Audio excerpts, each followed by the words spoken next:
Hey guys, Jen here with the Time to Stamp video with Viva Las Vegas Stamps. This is the project we're going to be working on today. So I'm starting out on a piece of watercolor paper that doesn't have any gesso or anything on it. And I'm taking these two thin sheets of acetate. It's just like regular, like transparency. My mother gave it to me when she retired from being a teacher. And it's just real thin. You don't need like the thick craft kind or whatever. It's just real thin. And I'm taking my Liquitex ink in quinacridone, magenta, and deep violet. And I'm going to first go in with the magenta, put a little bit on my acetate, and then smoosh it around my paper there. And I also sprayed a little bit of water down first, just to get things moving and flowing, because those inks are really intense. And then I just put a little bit of the deep violet, just for a little bit of color variation. And once that's dry, I'm going to go in with some stitching stamps by Viva Las Vegas Stamps. All the exact names and links to the stamps that I used in this project will be listed and linked in the blog post if you're watching from the blog up at the top or down at the bottom of this post, or if you're watching from YouTube, the link to the blog post is in the description box. So I'm just using a whole bunch of different kind of like background stamps, measuring tape one, a row of numbers. This one's called Mesh Texture, and that one I stamped with some plum ink. And then I'm going to put some washi tape down. I'm using some colors of gray, some black and white colors. I really wanted to go for a monochromatic look on this page.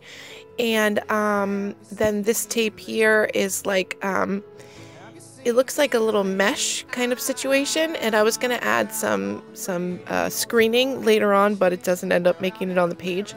But I'm just trying to use up my stash of washi tape. So I start with the bigger pieces and then go smaller, and then I'm also going to rip some pieces in half, so there's like torn bits here and there, and I'm going to try to extend it so that it's like taller in the middle and it gets smaller as it goes out to the edges, if you know what I mean. So I'm just going to keep adding my tape until I'm happy with the way it looks. And then I'm going to add some acrylic paint by Dina Wakley Media in Eggplant and Fuchsia.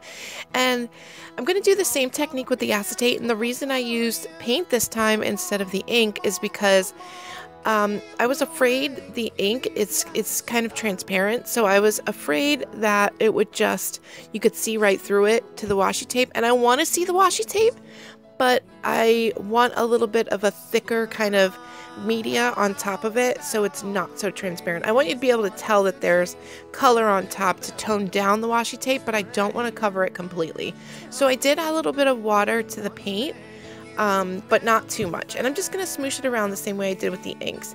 And then I'm going to add some splatters of the fuchsia.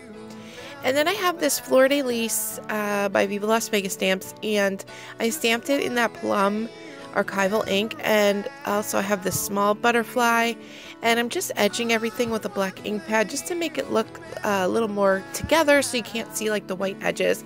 And there's where I brought in the screening, but I decided it covered up the washi tape a little too much. But I did add some stitching right through the center on my sewing machine. I thought it mirrored the stamps, the stitching stamps nicely, and I like those strings hanging. And then I'm just going to do a little more stamping just to fill in some of the white spots. So I stamped some of the part of the wing of the butterfly, not really so you could see the whole thing, more as a design element. And I brought my stamping up to the upper right and lower left corners. I don't know, I just feel like that helps with balance. I mean, you could skip that and just have the centerpiece, but you know, whatever. So I'm working on my composition now, and I'm going to layer some black thread behind my Fleur de Lis, and then I'm going to glue my Fleur de Lis right down to the background with some multimedia matte. And then I was going to glue my little butterflies down, but first I'm going to add some foam tape to the middle butterfly so there's some dimension there, and it's going to stick up from the middle of the page, and I'm going to curve his wings up a little. And then I decided to stick my butterflies down. I'm just going to stitch right through the butterflies. It's going to adhere them to the page and also add a little bit of a design element. So then for a finishing touch, I'm going to add my iridescent fine gold my iridescent fine gold Liquitex ink. And that's it for my page. Thank you so much for watching. Be sure to check out the blog post for the links to everything, all the Viva Las Vegas stamps that I used. And I will talk to you soon. Bye-bye, guys.